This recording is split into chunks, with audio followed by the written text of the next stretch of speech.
Hi. How's our framing? What do I need to do here? Yay. It's me and you so far. You're low again. So that just means this has to come in, right? Oh, yo. Oh, and this.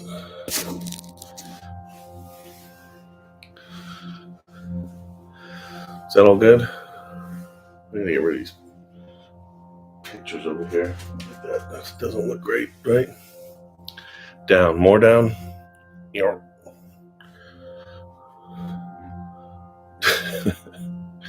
Guitars are better than pictures.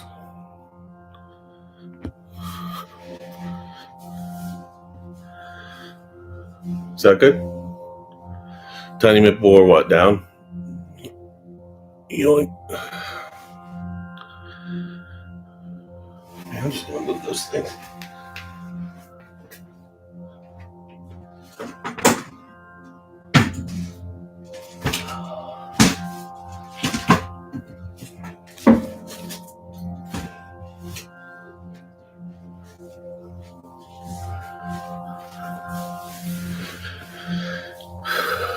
What will be most beneficial is if I actually put that chakra poster up behind me.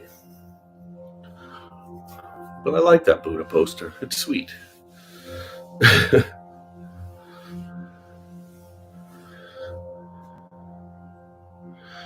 Well, let's give it till 10 after and see if anybody else shows up. If not, I'm going to go anyway.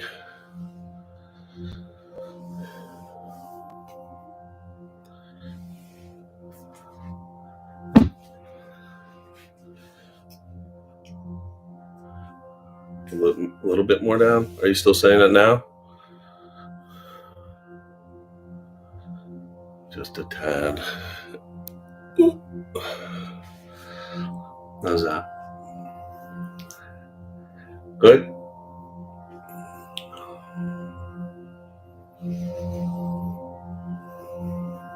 Good.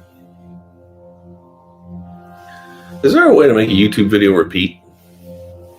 Does anybody know? I don't want to have to get up to keep restarting that tambura. I'll be right back. I'm going to go check that out. If anybody knows, drop me a comment. Ooh.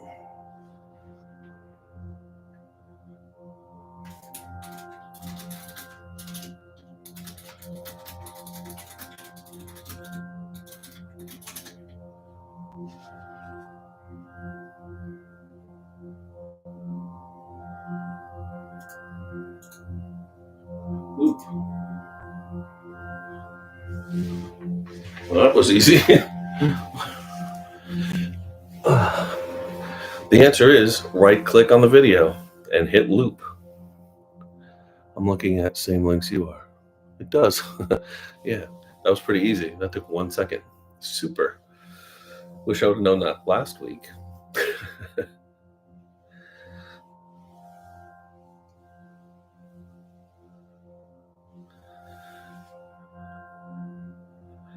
Cool. Can you hear it? 2 more minutes and we'll go.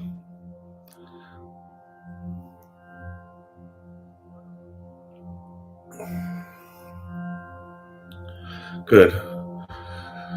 Hello, Desert Gma. What's up, Tina? How you doing? Good to see you, sister. I like your little hand icon. That's fun. Looks like a little glove.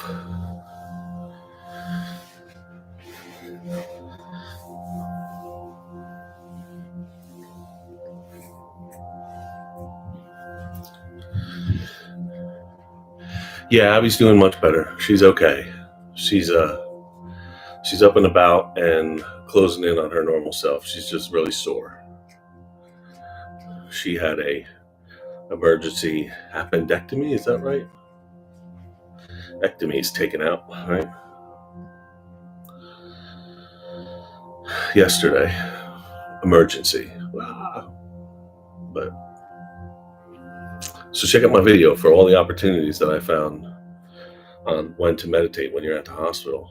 and how to have it be an easier process than it could be without meditation. That video didn't do very well at all. Nobody cares about emergency meditation. I don't know if I'd click on that myself, but I know what do you call that, right? How to meditate in a freak out situation. So that was the best I had. I even had a little emergency sound in the beginning, a little ambulance. Wow, it's pretty sweet. Really need to change my YouTube avatar. Mi nombre Mateo. Yeah, okay, Judas, whatever you say, man. That's Coast Guard Matt, for those of you who know him as Coast Guard Matt. What time is it? All right, it's 10 after. We're going to roll. So my initial plan was to do a meditation first and then do this little reading from this book. But I think I want to flip it over because I think that it'll make you enjoy the meditation more and have you be more pumped about it. You know, how's that sound? Good? 8 or 10 minutes of study first, and then we proceed. It'll really help, I think. Anybody opinions? Don't care. If you don't care, I'm just going to go. This is the book, Dharana Darshan. There'll be links to it in this video after it's done, where to get it if you want to get a hold of one on Amazon. It's pretty thick, but really that's what's here is like a lifetime of study. Like you could really study and do all the meditations in here for a lifetime and probably be enlightened would be my guess, but it's really strong. The material in here, I've been through thousands of occult books, meditation books in my life, and this is one of the really, really good ones. So a little filtration action for you there. All right. Dharana Darshan, Chapter 1. The importance of concentration. Now, I don't know if you've noticed, but much of the meditations that I've given out so far have all had some type of concentration in it, right? The 3-minute was all concentration. The 5-minute was half concentration.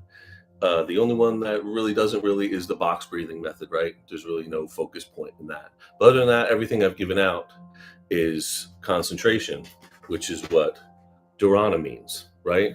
And Darshan just means to see, to look, right? So it's like just to see, concentration.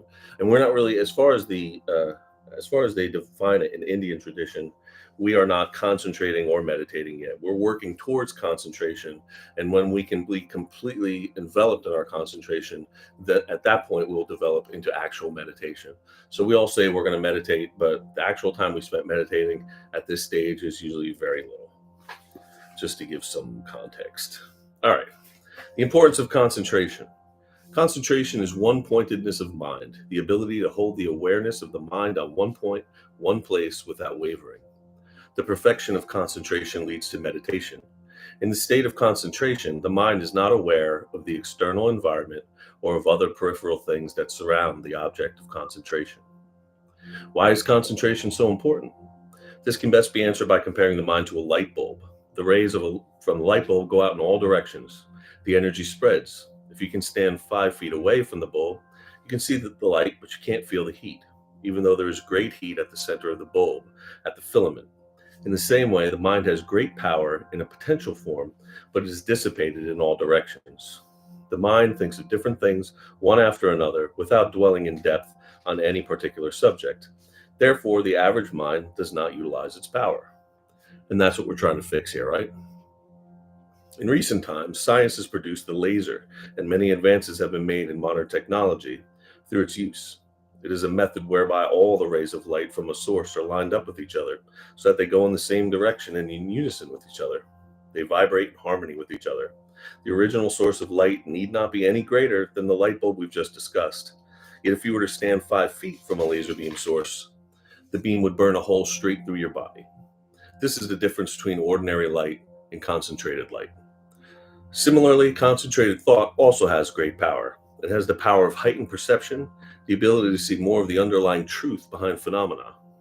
It has the ability to achieve great things and to do unimaginable amounts of work. A concentrated mind is also a relaxed mind. Whenever you become deeply engrossed in anything, you automatically come to a state of relaxation. Concentration is vital for everything that you do in life because it prevents the mind from wandering aimlessly in all directions. Without concentration, you can achieve nothing. You only need to look around you to see the truth of this statement. Work done with a concentrated mind becomes more enjoyable. A person with a concentrated mind can do all kinds of work with great efficiency.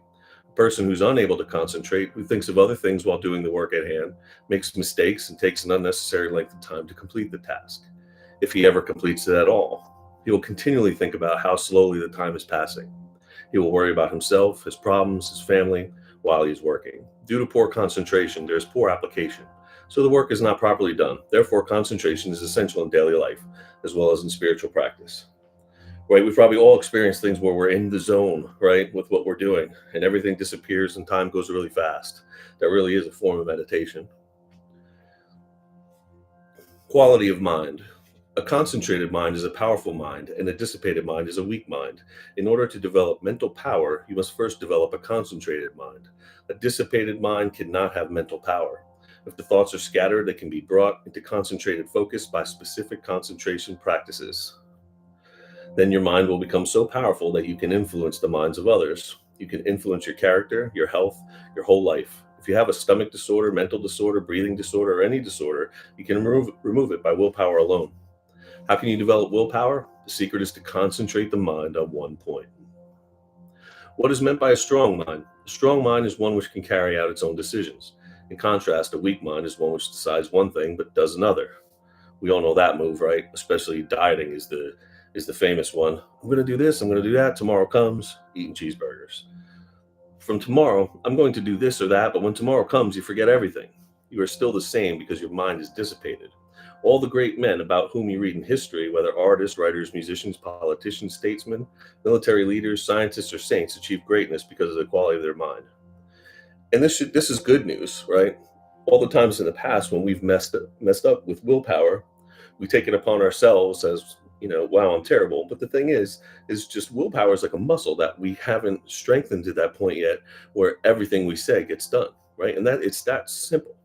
And the fact that we can build it up is very inspirational, right? Rather than just saying, I suck. Now you realize that, oh, I can build this thing up and turn into the person that I want to be and I should be. They did not become great by freak of nature or stroke of luck. They became great due to the quality of their mind. They each had a concentrated and hence a gifted mind. If you want to do something or become something in your life, the quality of your mind has to be improved. If you have a low quality of mind, then your performance in all spheres will be poor. If the quality of your mind is high, then your performance will be correspondingly very great. To develop a higher quality of mind, you will have to analyze yourself and your aims, and you'll have to give some time to the practice of concentration in the morning and the evening. And that's exactly what we're learning how to do. Like I said, all the meditations I've given so far have some of this, other than the sniper breathing. Objects of concentration. Concentration can be practiced in many ways. The object of concentration can be seen or located in any of the many centers throughout the body, such as Chitakasha, which is the space within the head where you exist and focus. Hridayakasha, which is the space within the heart when you focus there that you feel. And Dharakasha, which is basically the space when you focus and encompasses the lower three centers, right? From the bottom center above that, and then the one above that, basically from here down. Hridayakasha, Dharakasha, and any of the chakras, right? We went through chakras in multiple meditations at this point, or in front of the body. Concentration can also be done on the different parts of the body, the physical processes, the stillness of the body, relaxation or tension of the body. The breath is also used as the object of concentration. Almost any object can be used as the basis for concentration. Once you've selected an object, you should use the same object in your practice day after day. The object should come to your attention spontaneously. For some people, the object appears by itself in the form of a vision or a dream. This is the best form of natural selection. Other people, however, will have to find a suitable object for themselves.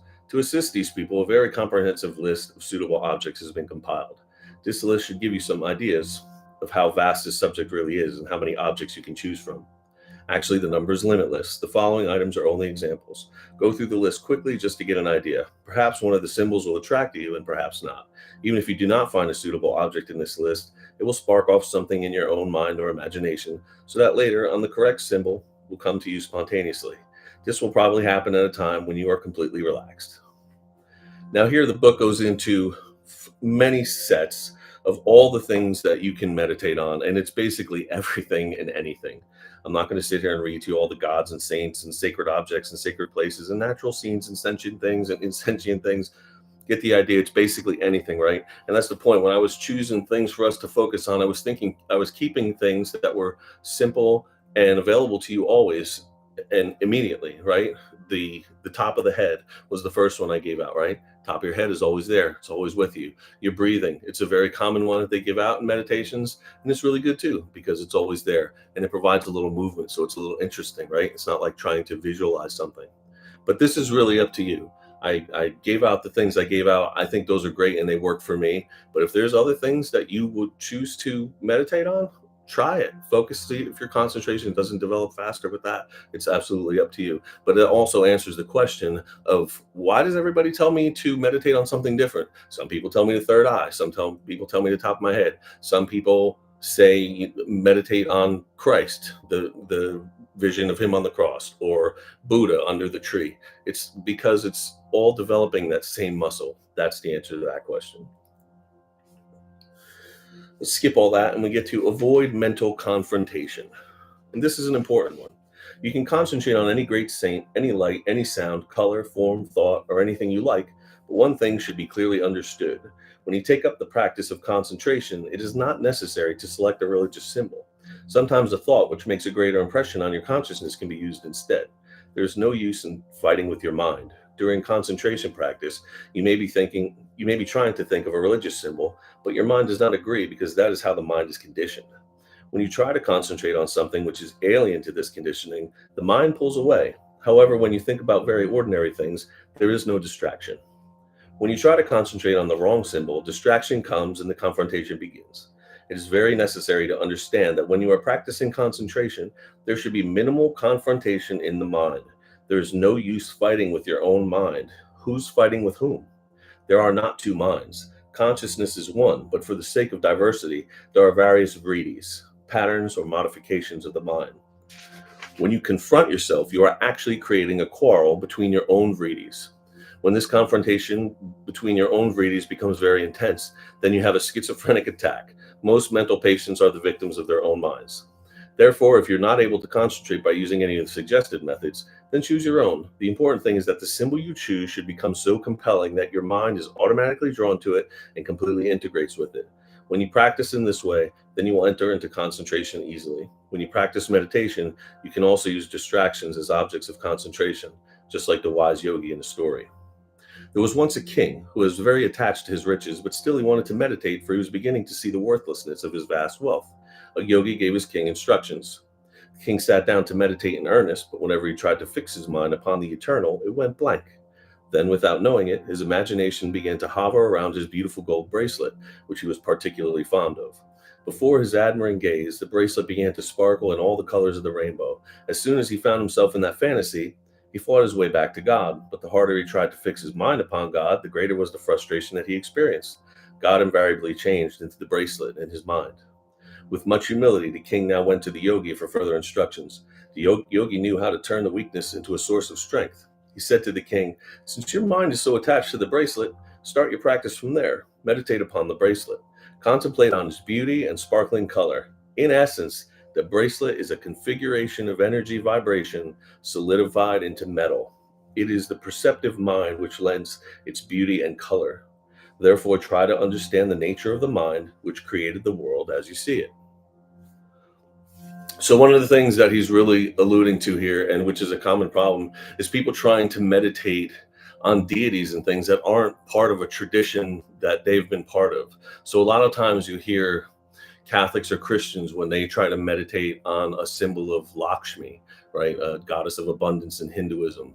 It'll trip them out and they'll have a lot of resistance and they'll feel like they're doing something wrong. And this is basically what he's saying, like avoid all that nonsense. If you have that problem, then you don't need to use that, right? And I'm not going to push any of that here, so it's not a big worry. But in other circles, you'll see, meditate on this thing. This is what we're meditating on. If it really makes you feel that bad and you have that much resistance to it, you're fighting a fight you don't need to have, right? Your conditioning is such in your mind that it's not going to be easy to get past that. At some point I was involved with some stuff and Egyptian gods became part of it. And I was so used to everything Christian and Hindu that it was really like, what? And I got past it though, because I had already been through everything I had been through and was able malleable enough to get past it. But I did feel that resistance of what am I doing here? And you just, the point is you don't even want to mess with that. You just want to put that aside if that comes up. The ability to concentrate. We're almost done here, by the way. I know you're probably getting a little antsy. We got about a page and a half left. Concentration is spoken of in the Katha Upanishad, where it explained by Yama, the Lord of Death, to Nichiketas, a young seeker. The firm control of the senses and the mind is the yoga of concentration. One must ever be watchful, for this yoga is difficult to acquire and, more importantly, easy to lose. And that's why I keep hammering on the practice every day, at least just a little bit, because it's real easy to keep moving forward and gain some ability in what you're doing, and for it to slip away from just letting it, from losing your ground and blowing off the whole practice for 2 weeks or so, and then it's like you will feel how far back you are. So it's better to just throw a couple minutes in every day than to completely just, I can't do it today.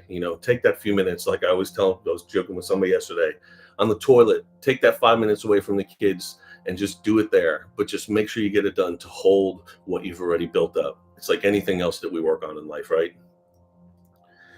The word concentration means one-pointedness. Just as we need a sharp pencil to write with or a sharp knife to cut with, the mind also must be sharpened through the practices of concentration. We cannot cut with a dull knife or write with an unsharpened pencil because the pressure applied is spread over too large an area. It is not concentrated. The importance of a concentrated mind in everyday life is widely recognized, but the ordinary mind is not functioning in a concentrated way. It is too dissipated, also spread over too large an area and covering too many points. Therefore, we are not able to utilize even a fraction of our potential mental power. We know many things in life about our work, our families, our society, our environment, history, science, and politics, but we do not know how to willfully control and direct the mind. The power of concentration has not been developed in most of us as part of our early training. As we grow older, the mind becomes more and more dissipated as the tensions and worries mount. This results in increasing loss of mental acuity, wrong decisions, ineffective management, poor memory, and finally, senility. These are all the things that we're trying to avoid with what we're doing here, quite honestly. We may be masters of technology and of the external word, but we are not masters of the mind. Somehow that inner technology, which can give us control over the mental functions, is eluding us completely. Control over a machine means that we're able to start it, speed it up, slow it down, and stop it whenever needed. The same thing is also required of a disciplined mind. The disciplined mind is one which thinks only when you will it and about what you decide. If you want it to think fast or slow or stop thinking altogether, it immediately complies. The thoughts which enter a disciplined mind are immediately cognized and directed. They have no power to sway the mind in one way or another. If we examine the lives of yogis, sadhus, sannyasins, saints, and mystics, we will see that they all have one thing in common. They lead intensely one-pointed and concentrated lives, dedicated totally to the ideal or purpose which they regard as the highest goal. They gain control over themselves and their minds by regular, steady practice. Through their power of concentration, they gradually merge the mind into their prayer or meditations until they are able to achieve a state of perfect mind control. Usually on meeting such a person, our first impression is one of deep inner peace, steadiness, and self-control. The ability to concentrate is the root of all higher qualities in man, and it requires strenuous effort. To develop a concentrated mind is harder than earning a degree. The average person is not born with the ability to concentrate, so it is necessary to change our nature in order to create something which was not there before. This is different to studying concepts of philosophy from books and lectures. Concentration is something which must be practiced and discovered personally to gain full benefit. The essential thing for developing concentration is regularity in practice.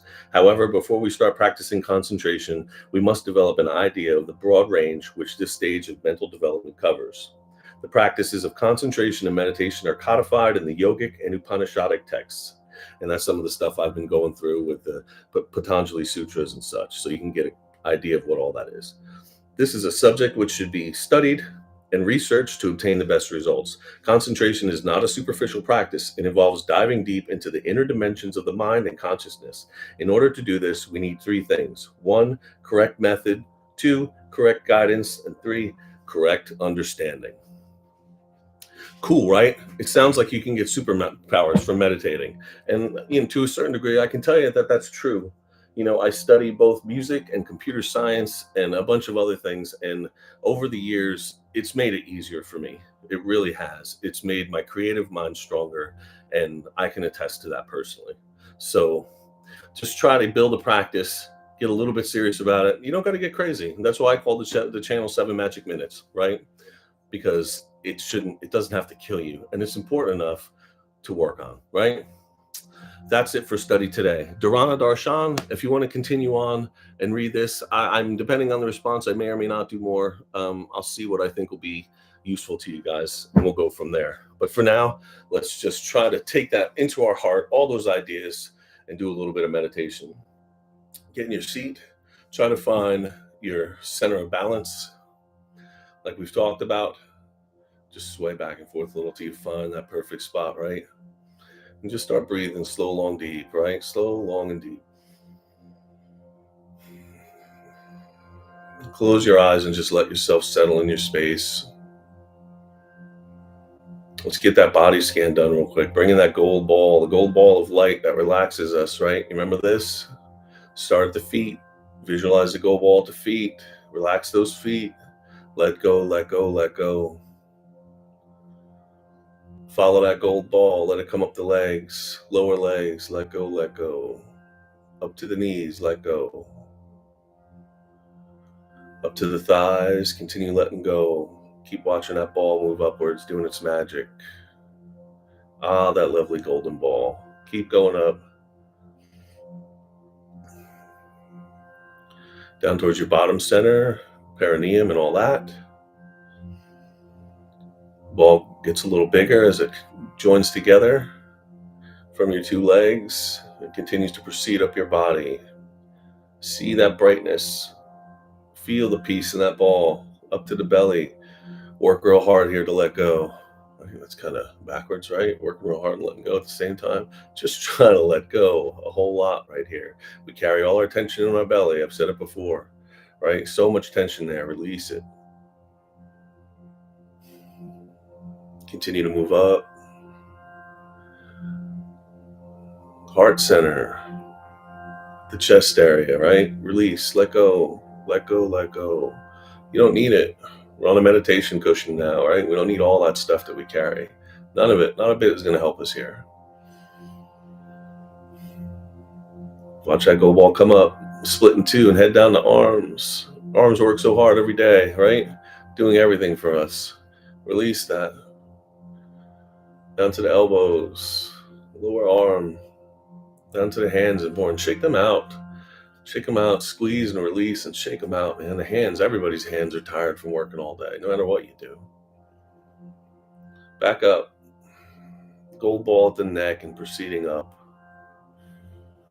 Your jaw, tongue, teeth, mouth, nose, cheeks, right? Relax all the muscles in your face. I bet you'll find some tense ones, right? That's the whole point of this. It's called a body scan for a reason. Up through your head, back of the head, eyes. Release those eyes. I know, seems funny, right? Just let go. Have you ever tried to do that? Have you ever tried to just release the tension in your eyes before? You can really do it. Release the tension in your forehead. That's an important one too, right? We carry a whole lot here, tend to get headaches from that, right? Just release all that. You don't need it, especially not here. Up to the top of the head. There you go. Feeling better already, aren't you? I am. Let's thread those chakras real quick. Bottom center. Put your focus in your perineum in the bottom of the spine. Just relax there. Your focus is your healing. Heal that area. Let it go. Feel it expand and open. This is the money center, the earth center, our connection to everything in this planet, right?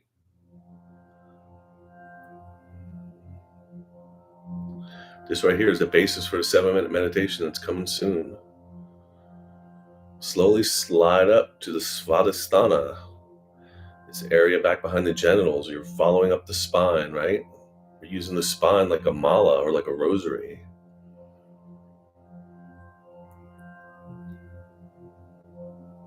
You can feel where that energy center is, right? This is one of the harder ones to feel. We've talked about this before. It's probably about 6 inches above where you're from the bottom center.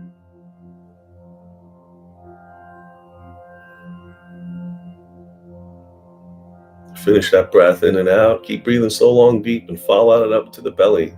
Belly chakra in the spine behind the belly button.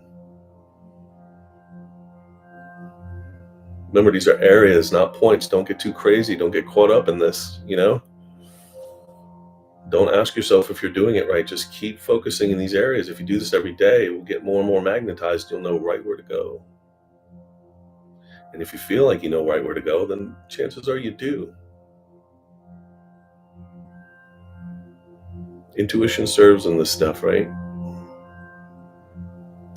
One more breath, slow, long, deep, and then let's take it up to the area behind the heart. Anahata chakra, unstruck sound. The sound that emanates from nothing.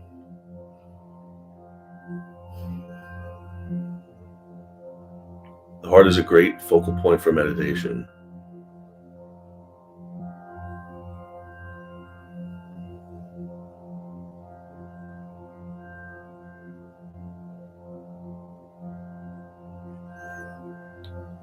One more deep breath, slow, long, deep, and then follow it up to the base of the neck, where the shoulders meet the neck back here in the spine.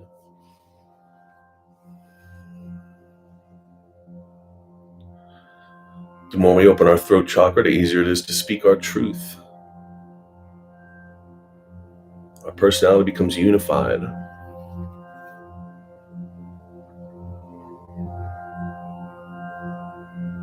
Just focus in there. You feel it opening up. And if you can't, that's okay. Just the more you focus and the more you watch, the more you'll feel.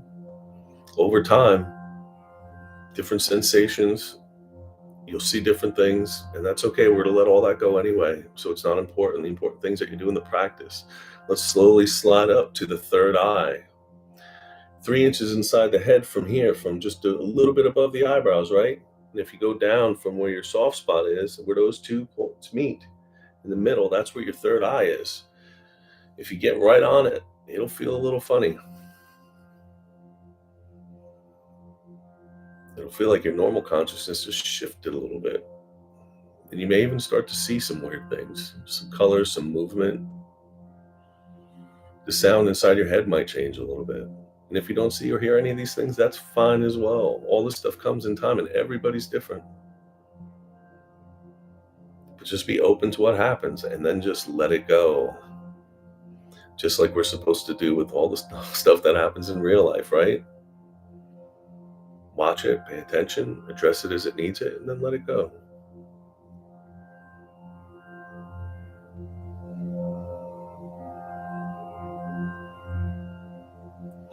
One more breath, so long, deep, and then let's head for the top of the head. 1,000-petal lotus, Sahasrar.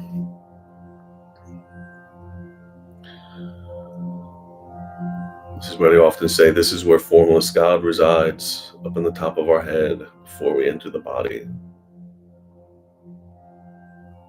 If you don't believe in any of that, that's cool too. This is just the center of where your deepest person comes in, right?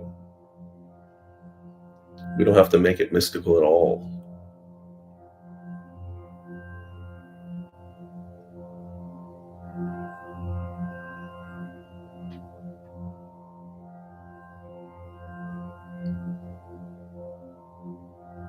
Now here's where meditation boot camp really starts. We're focused up on the top of the head, and we're going to stay there for 10 whole minutes, okay? I'm going to watch it for you. You don't have anything to think about. When the 10 minutes is up, I'm going to let you know. All your job is to stay up there until I ring these bells, okay? You've got this. No matter what comes up, no matter what you see, no matter what you hear, no matter what you think, don't reprimand yourself. Just keep letting it go over and over and over again. That is the meditation practice. Right now, we're building up Dharana, right? That whole thing that whole chapter was about. This is what we're building up right now. We're building up that concentration. Ready? When you hear the bell.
Welcome back to reality. I hope that was a good meditation for you. And that wraps up the little show for this week. If you have any questions or there's anything you want to ask, please shoot. And if you think of something later, you're welcome to put it on this video after it comes out, which won't be long. It just takes a few minutes to do what it does before it winds up online. How was that? Anybody have any questions about the meditation, or was that bell loud? I'm sorry. Next time I'll keep it farther away from the thing. Everybody got woken up. Sorry about that. Now I know. Dharana Darshan. Good stuff, right? You just did the thing and worked on your dharana, and that's great. So just try that. What we did this week is more like what a regular practice might look like. The meditation I did last week is a little more of a kind of thing that you want to do when you have a lot of time on your hands and you're really feeling like deep in your practice. But this kind of thing that we did today is really something that you could do every day and is a legitimate practice. Cool? Sorry about the loud bell. I apologize for that. Next week I'll take it back here. Hopefully I have a different mic up next week.